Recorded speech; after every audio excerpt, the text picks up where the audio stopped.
Muy buenas noches, queridos hermanos. Quizás es una sorpresa de que hoy día esté compartiendo un segundo mensaje del profeta Jeremías, pero es debido a que nuestra querida hermana Natalia, por supuesto, con razones muy justificadas, dada el fallecimiento de su padre y el periodo de duelo, hoy día no va a ser ella quien nos va a compartir la palabra, sino que voy a compartirla yo.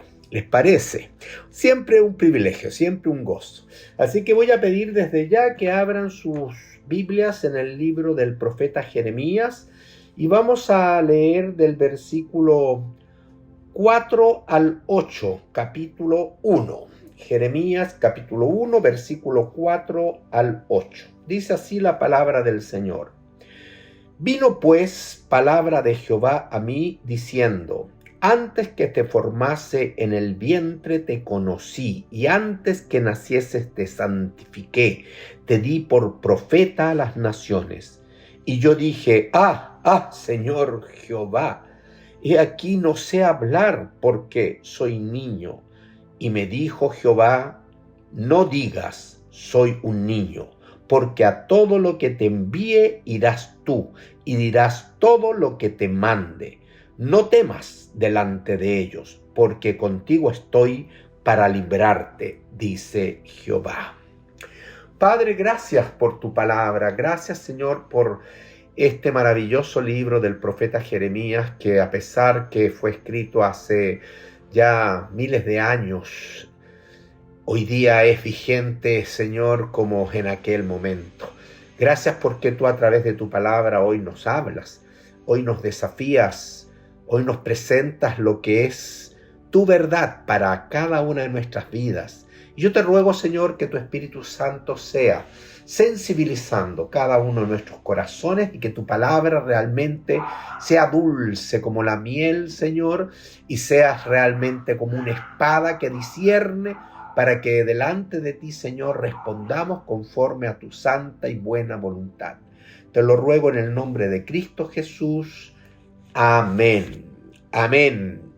Hermanos, estamos compartiendo una serie sobre el libro del profeta Jeremías.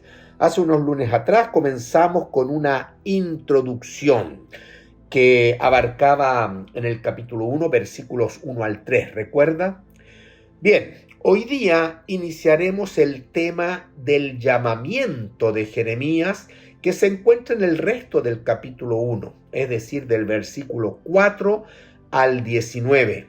Pero en este llamamiento resaltan 4 puntos en forma muy clara, divididos de la siguiente manera. Primero, como hemos leído, versículo 4 al 8, le llamamos la elección de Dios de Jeremías.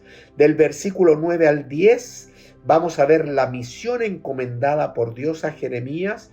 Los versículos 11 al 16, las ilustraciones de Dios a Jeremías. Y por último, del versículo 17 al 19, la confirmación de Dios a Jeremías. Y hoy solamente veremos el primer punto, los versículos que hemos leído del 4 al 8. Es decir, de esta temática de todo el capítulo 1, que podemos nombrarlo como el llamamiento de Jeremías, solamente hoy veremos la elección de Dios de Jeremías. Ahora, antes de entrar en este tema, quiero decir que quizás por falta de tiempo no hablamos algo en la introducción sobre la división del libro. Ya correspondía verlo en ese mensaje. Así que, hermanos, complementando eso, que es parte, como decía, de la introducción, brevemente voy a mencionarles la división del libro. Si usted recuerda, en ese mensaje de la introducción vimos 3 puntos. Vimos primero el autor del libro, vimos luego la cuna de Jeremías o la familia de Jeremías.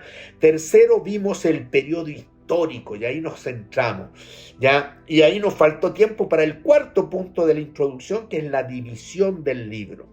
Hacer una división de este libro no es fácil porque hay muchos eventos relatados que no llevan un orden cronológico, pero en forma muy general y para ayudarle lo podemos dividir así. Del capítulo 1 al capítulo 29 vemos el ministerio de Jeremías desde su llamamiento hasta los primeros cautivos. Luego del capítulo 30 al capítulo 39, el ministerio de Jeremías desde los primeros cautivos hasta la caída final de Judá. Y por último, del capítulo 40 al capítulo 52, el ministerio de Jeremías durante la cautividad. Y ahí lo vamos a ver en Palestina, en Egipto y profetizando a todas las naciones. Bien, ahí cerramos la introducción, así que se los dejo para que ustedes también lo puedan incorporar. Yo seguramente lo voy a escribir para que usted lo tenga. Ahora vamos al segundo tema de este capítulo 1, que es el llamamiento de Jeremías, pero específicamente el primer punto de este llamamiento, que es del versículo 4 al 8, la elección de Dios de Jeremías. Y hay varios puntos que debemos observar. Vamos entonces a leer versículos 4 y 5. Vino pues palabra de Jehová a mí diciendo, esto es lo que escribe Jeremías: antes que te formase en el vientre te conocí, y antes que nacieses te santifiqué, te di por profeta a las naciones. Bueno, hermano, primero este versículo nos explica claramente que antes de que Jeremías fuera formado por Dios en el vientre de su madre, Dios le conocía. Dios ya tenía un propósito específico para él. Dios en su presciencia, que es un conocimiento previo, sabía acerca de la persona y de la vida de Jeremías. Y este conocimiento es un atributo exclusivo de Dios, porque solo Él es omnisciente. Todo lo sabe, y dentro de su omnisciencia también se incluye la presciencia, que es tener un conocimiento previo, porque Él es omnisciente. Y aún antes de que suceda entonces muchas cosas, como la vida misma del profeta Jeremías, Él ya lo conoce todo antes que suceda.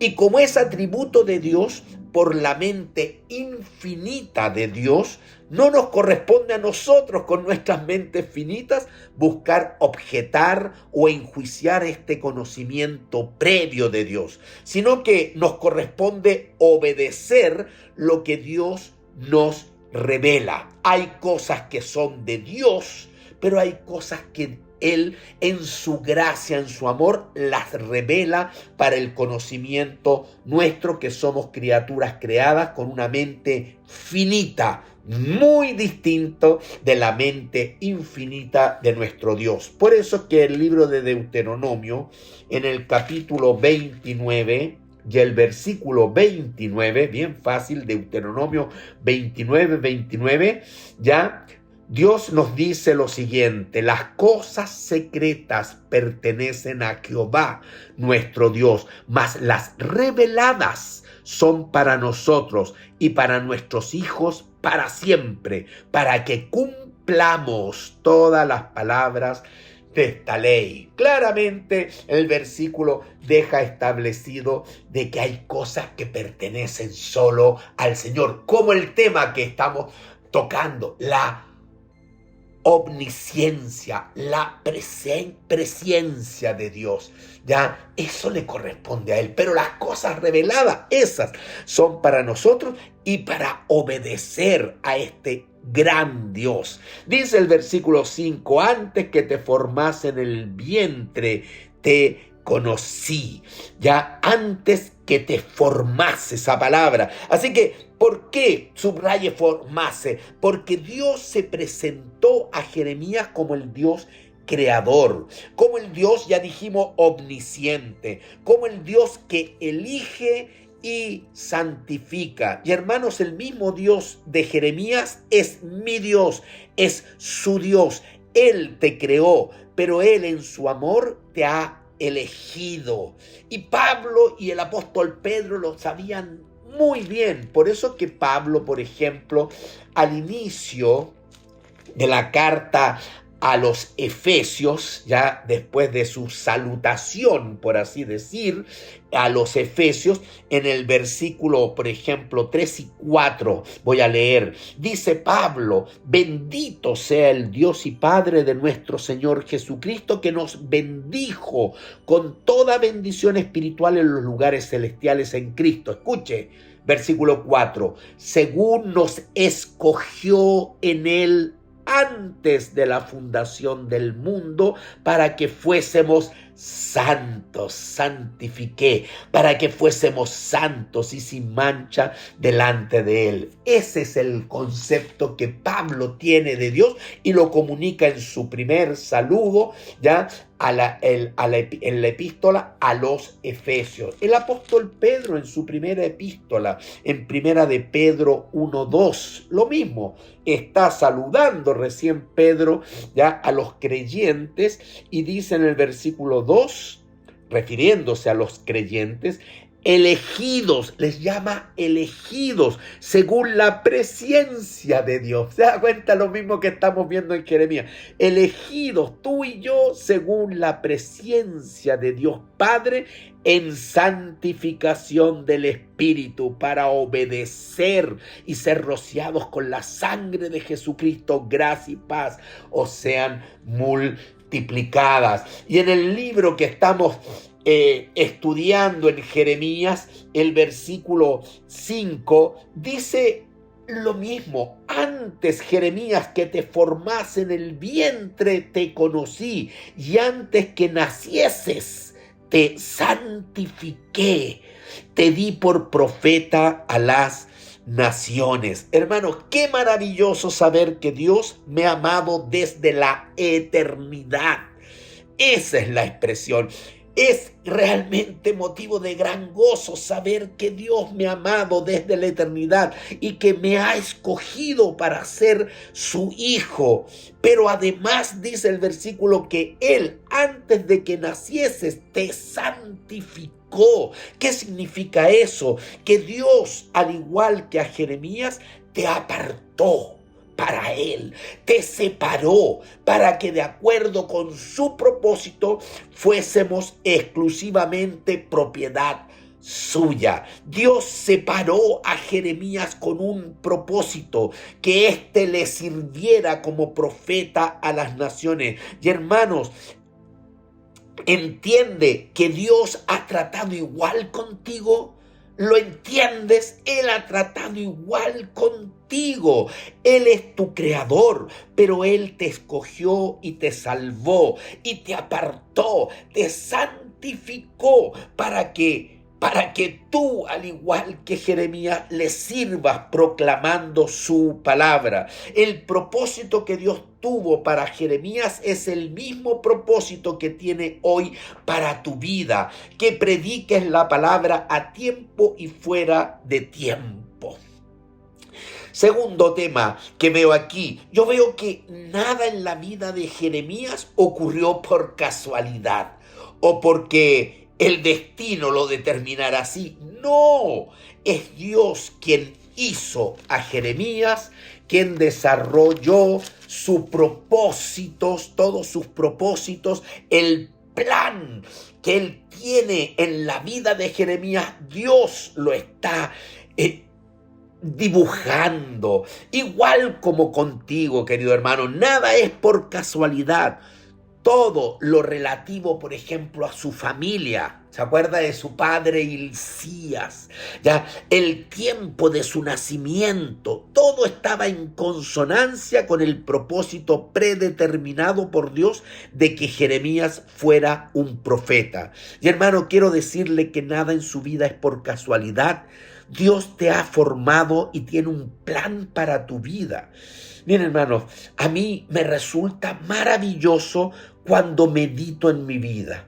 ver cómo Dios ha estado en cada paso detrás mío, o delante mío más bien, la madre que Dios me dio, los profesores que el Señor proveyó para mí, el colegio en el cual me formó, cómo me fueron formando, la profesión que Dios me dio tan independiente para poder también servirle, mi etapa de docencia universitaria, ahí veo cómo me iba preparando para predicar, mi familia, la forma como Dios me llamó y me salvó, cómo me preparó y me puso al lado de grandes siervos de Dios, cómo me envió de una iglesia madre a una iglesia hija a pastorear, y cómo hoy me tiene sirviendo lejos de mi patria. Eso nunca lo imaginé. Y aquí estoy en las manos de Dios procurando servirle y predicar su palabra. Hermano, mire, yo no he querido hablar de mi vida, sino mostrarle cómo Dios. Y si usted medita en su vida, también vea a ese Dios, cómo Dios, si medita en su vida, ha estado siempre al control de todo. Nada ha sido casualidad. Qué consolación saber que por Él vivimos y para Él vivimos, porque de Él somos. Hermano, Dios se presentó a Jeremías como el Dios soberano. Nada es casualidad. Él es el Dios soberano. ¿Ya? Todo es controlado y dirigido por nuestro Dios soberano. Él se levantó a un profeta de Jeremías, y esta noche Él está llamando a sus hijos, y se levantará siervos para su obra, predicadores de su palabra en este tiempo malo y perverso. Cuando el Señor se levantó, cuando el Señor se levantó a un profeta como Jeremías, Dios levantó a Jeremías antes de ejecutar juicio sobre la nación. Y hermanos, nosotros sabemos que estamos en el último tiempo y que la puerta muy pronto se cerrará porque Cristo viene. Y luego caerá el juicio de Dios sobre este mundo pecador. Y Dios quiere levantar predicadores de su evangelio antes de ejecutar sus juicios sobre esta tierra. Yo creo que Dios me salvó. Yo creo que Dios te salvó con ese propósito, ser sus mensajeros en este último tiempo. ¿Qué respondes tú a Dios, a tu Dios soberano? ¿Estás dispuesto a decirle amén al Señor? ¿Qué respondió Jeremías? Vamos al versículo 6. Y yo dije, dice Jeremías, Señor Jehová, una reacción de pesadumbre frente a la gran misión, la gran responsabilidad, el gran compromiso. Y hermanos, esta es una reacción natural, dado de que somos pecadores, somos criaturas llenas de temor e inseguridad. Es probable que su reacción sea similar si Dios le llama a su obra. Y sabe, Dios comprende esta reacción. El problema es que este sentir llevó a Jeremías a excusarse. Pero es que yo no sé hablar, es que no tengo facilidad de palabra, es que soy apenas un niño, un jovencito. Señor, yo no puedo, no te serviría. Señor, no te habrás equivocado. Elige a otro que sepa hablar, uno bien preparado y más maduro. Y hermanos, Dios, aunque comprende nuestra reacción de temor, nuestro asombro, realmente ya se nos mueve el piso, no acepta Dios la excusa. Por favor, eso apréndalo. No acepta la excusa que le planteamos. Fíjese el versículo 7. Ya Jeremías respondió, Señor Jehová, en el 6, he aquí no sé hablar porque soy niño. Y me dijo Jehová, frente a esta excusa, ya él puede entender el sentir, pero no acepta la excusa. Por lo tanto, me dijo Jehová, no digas soy un niño, porque a todo lo que te envíe irás tú y dirás todo lo que te mande. Fíjese la respuesta, hermano, es una respuesta fuerte la de Dios. Él no acepta la excusa y le dice a Jeremías, no digas. Hermano, ¿cuántas veces Dios habrá dicho esto en tu vida, en mi vida? No digas. Dios no acepta la excusa. Hermano, ¿no es este un típico problema que tenemos con Dios? Dios llama, Dios manda, Dios pide y nosotros nos excusamos y nos excusamos. Hermano, piense un momento en las excusas que usted argumenta, por ejemplo, para no ir a la iglesia. Piensa en las excusas que usted levanta para no ir a la reunión de oración o para no salir a evangelizar o la excusa que usted pone cuando Dios le llama para que le sirva en algún ministerio con algún cargo. Haga una lista ahí en su mente. Haga una lista. ¿Cuáles han sido sus excusas frente al llamamiento de Dios a su vida? ¿Ya la hizo esa lista? Ahora dígame, ¿cree usted que Dios las acepta, esas excusas? Dios te dice, igual que a Jeremías, no digas, no digas, no digas. Dios le dijo, no te excuses, Jeremías. Yo te he dado por profeta a las naciones, y a todo lo que te envíe tú irás y dirás todo lo que yo te mande. ¿O te olvidas, Jeremías, que yo soy tu creador? Que te conozco desde la punta de la cabeza a la punta de tus pies. ¿Te olvidas de que yo soy el Dios que te eligió? ¿Te olvidas de que yo soy el Dios soberano? Jeremías, no digas, porque irás y hablarás. Y hermanos, cuando Dios escoge y llama a un siervo, es inútil resistirse a Dios. Tú no le resistas más. Si Dios te ha llamado o si hoy día Él te llama, no le resistas más. Ríndete a Él, como Isaías, heme aquí, ¿ya? Como el apóstol Pablo, como los apóstoles, ya Pedro, los hijos de Zebedeo, o como el publicano Mateo, de ese dejándolo todo, le siguieron. Hermano, eso es la respuesta que Dios hoy día demanda a todo aquel que Él escoge y llama. ¿Ya? Él es el Dios soberano. Así que, hermanos, cuando Dios escoge, cuando Dios llama a un siervo, no hay que resistirse al Señor. ¿Usted recuerda a nuestro Señor Jesucristo? Antes de ir a la presencia del Padre, Él comisionó, resucitado, comisionó a sus discípulos. Allá en Mateo capítulo 28 podemos ir. Un pasaje tan conocido, Mateo capítulo 28, en el versículo 19, ¿qué es lo que dice el Señor en Mateo 28, 19? Lo leo, dice, por tanto, y este es un mandato a los discípulos, y este es un mandato a ti y a mí, por tanto, id y haced discípulos a todas las naciones, bautizándolos en el nombre del Padre, y del Hijo, y del Espíritu Santo. Hermano, Él resucitado, glorioso, listo para ir en la ascensión a estar a la diestra de Dios Padre, Él comisionó a la iglesia, a ti y a mí, diciendo, id y hacer discípulos a todas las naciones. Esto es para ti, es para mí. Y hermanos, es un mandato ineludible, no es una opción, es un mandato ineludible, porque el mismo Señor lo ordena en base a que toda potestad me es dada en los cielos y en la tierra. El versículo 18, Jesús se acercó y les habló diciendo, toda potestad me es dada en el cielo y en la tierra. ¿Se imagínense? Ahí el Señor se presenta como el Rey de Reyes, Señor de Señores, como el Dios soberano, el mismo Dios que comisionó a Jeremías. Es el mismo Dios que te llama a ti y a mí. ¿Ya?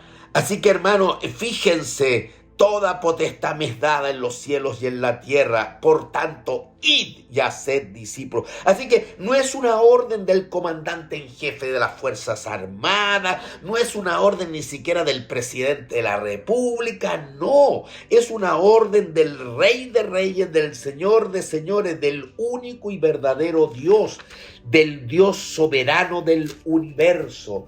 Así que, hermanos,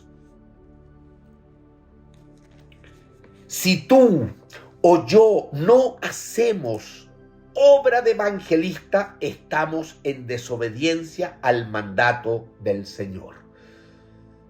este es un mandato ineludible. Esto debe ser parte central en tu vida.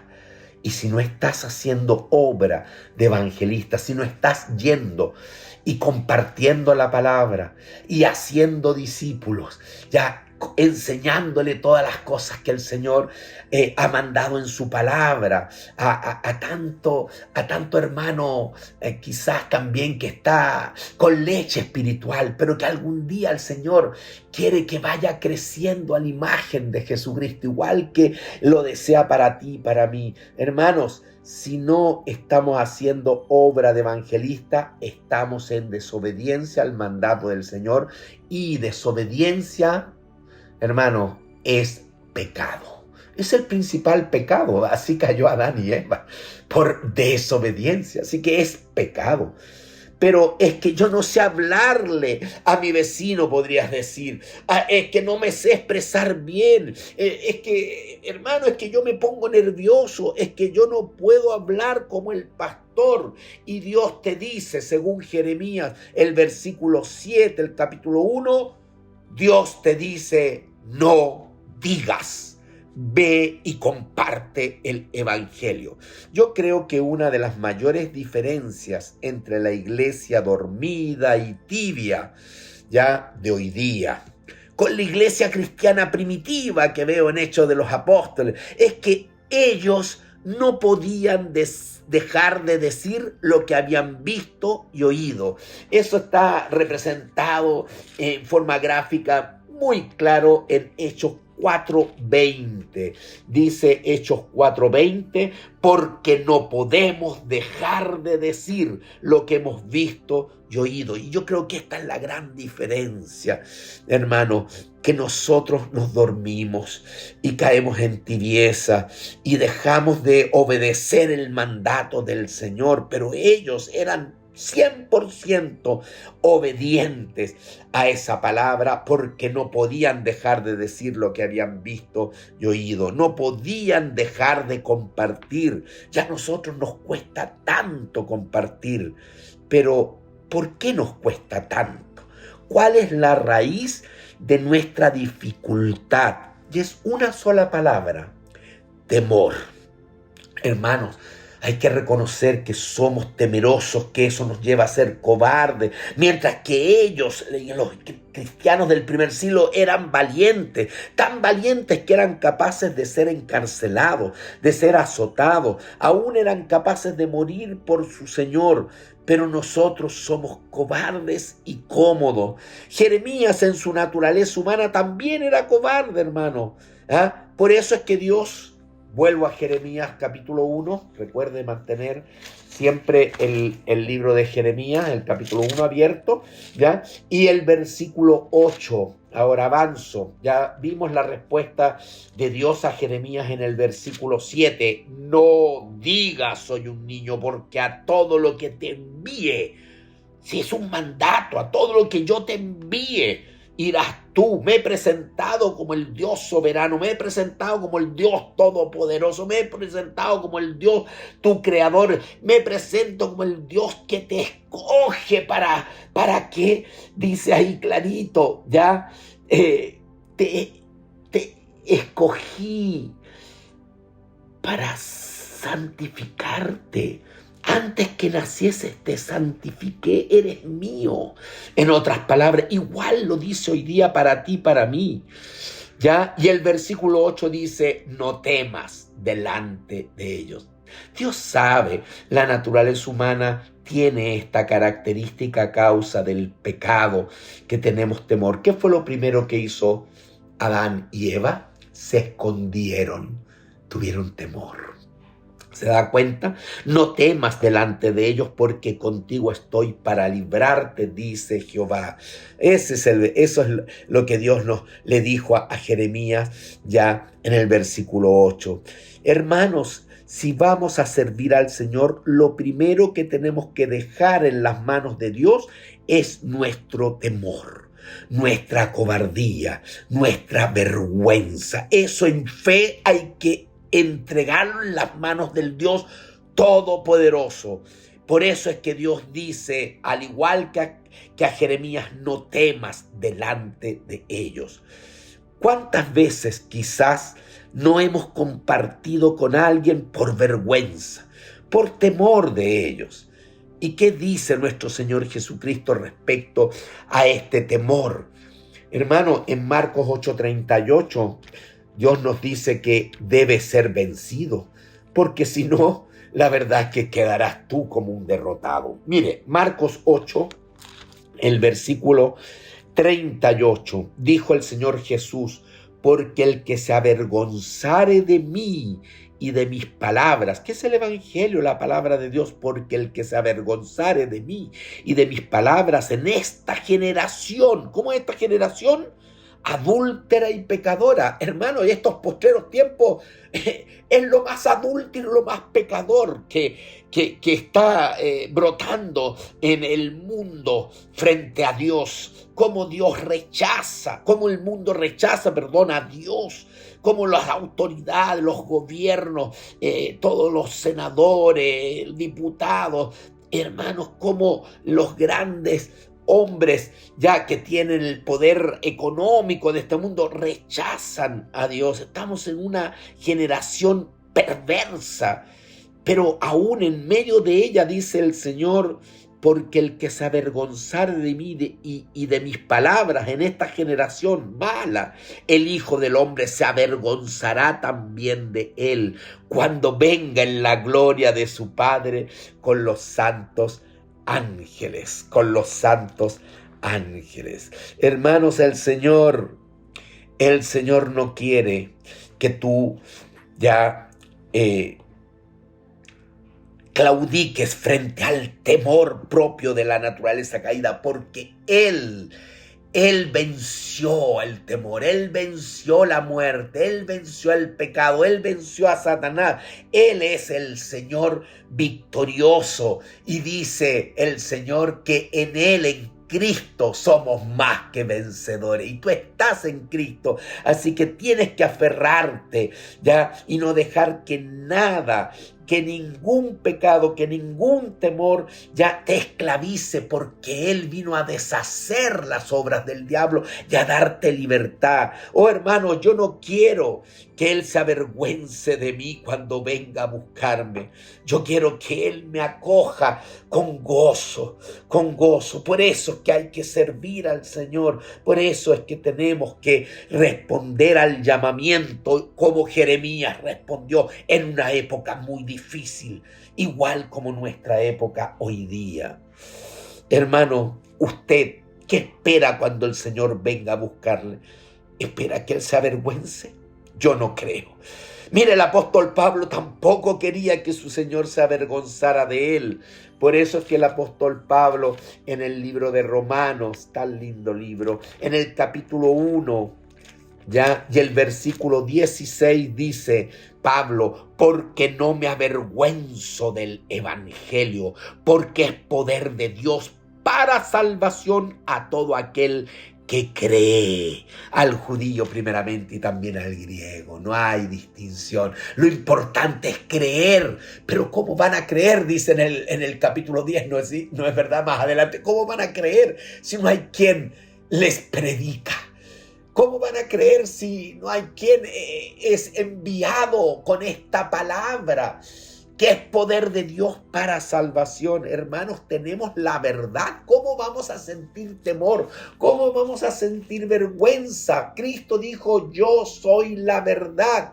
Hermanos, si obedecemos su palabra, mis palabras ya les darán libertad, y estamos libres en Cristo y somos victoriosos en Cristo. Vamos día a día caminando de triunfo en triunfo. Por eso es que Pablo decía: no me avergüenzo del evangelio, porque es poder de Dios para salvación a todo aquel que cree. Y quizás haya entre nosotros hermanos que sus familiares o sus vecinos o compañeros de trabajo ya ni siquiera sepan que son creyentes. Y Dios dice: Jeremías, o también Julito, Ceci, Antonio, ya, Carlos, no temas delante de ellos. porque contigo estoy para librarte. Así dice el versículo. No temas delante de ellos, porque contigo estoy para librarte, dice Jehová, el Dios Todopoderoso. Ya, no temas. Hermanos, hoy día nosotros, los hijos de Dios, tenemos asegurada la presencia de nuestro Señor Jesucristo. Usted recuerda, fuimos a Mateo capítulo 28. ¿Cómo concluye el Señor Jesucristo la gran comisión?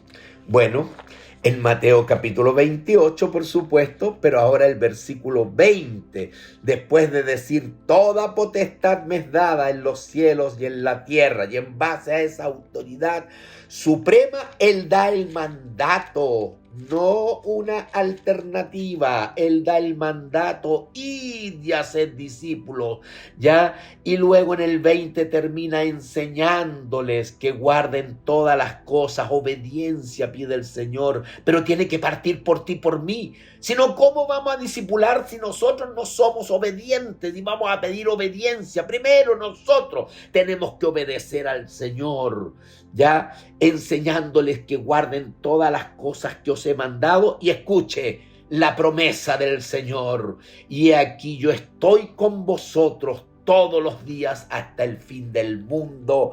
Amén. Aleluya. Gloria a Dios, hermanos. Él concluye la gran comisión diciéndonos: he aquí yo estoy con vosotros todos los días hasta el fin del mundo. ¿Quién es el que está conmigo? ¿Ya? Es el Dios soberano, es el Dios todopoderoso, el que puede librarme, el que puede protegerme. Hermanos, ¿cómo respondes hoy a tu Dios? ¿Cómo respondes hoy a Dios?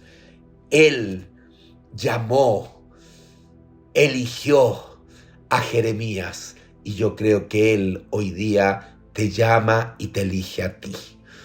Sal de tu sitio de confort, sal de la tibieza, sal de la vergüenza y del temor. Aférrate al Señor y ten por propósito en tu vida una sola cosa: obedecer al Señor, porque en su obediencia tú cumples el propósito que Él tiene para tu vida, y de esa manera le honras, le glorificas, esperando que cuando Él venga con sus santos ángeles, como decía el Evangelio, ya Él te recoja, Él te reciba, Él te abrace y te diga: bien, buen siervo y fiel, entra en el gozo de tu Señor. Vamos a orar. Padre, gracias te damos por tu palabra. Gracias, Señor, que tú eres el mismo ayer, hoy y por los siglos. El mismo Dios, Señor, que apareció a Jeremías, que llamó a Jeremías, que tenía un plan y un propósito para Jeremías. Es el mismo Dios que me llama, que te llama, que tiene un gran propósito para tu vida. Oh, Jeremías respondió, gloria a Dios. Hermanos, la pregunta es: ¿vamos nosotros a responder hoy al Señor? Oh, yo quiero que el Espíritu Santo siga obrando en tu corazón, en mi corazón, que Él siga manifestando su voluntad a tu vida, su llamado, para que tú, después de esta palabra, te levantes llenos de vigor como la iglesia primitiva, que no puedas dejar de decir lo que has visto y oído, que no puedas dejar de compartir, que te transformes en un creyente, en un hijo de Dios con propósito, que te transformes en un hijo de Dios que le sirve al gran rey, que predica a tiempo y fuera de tiempo la palabra, porque el Señor no retarda su promesa como algunos la tienen por tardanza, sino más bien que Él es paciente para con todos. ¿Para qué? para que el hombre se arrepienta. Pero ¿cómo se van a arrepentir si no les presentamos el mensaje, hermanos? Por eso, el instrumento por medio del cual el Señor hoy día desarrolla su obra, extiende su reino previo a su segunda venida, es por su iglesia, y esa iglesia eres tú, esa iglesia soy yo, y debemos seguir sirviendo al Señor. Amén. Amén. Gracias, Padre. Gracias por tu palabra. Padre, sé que por tu palabra me queda la consolación de que ella no vuelve a ti vacía. Así que yo te ruego que tu Espíritu Santo haga la obra en los corazones de mis hermanos. En el nombre de Cristo Jesús. Amén y amén.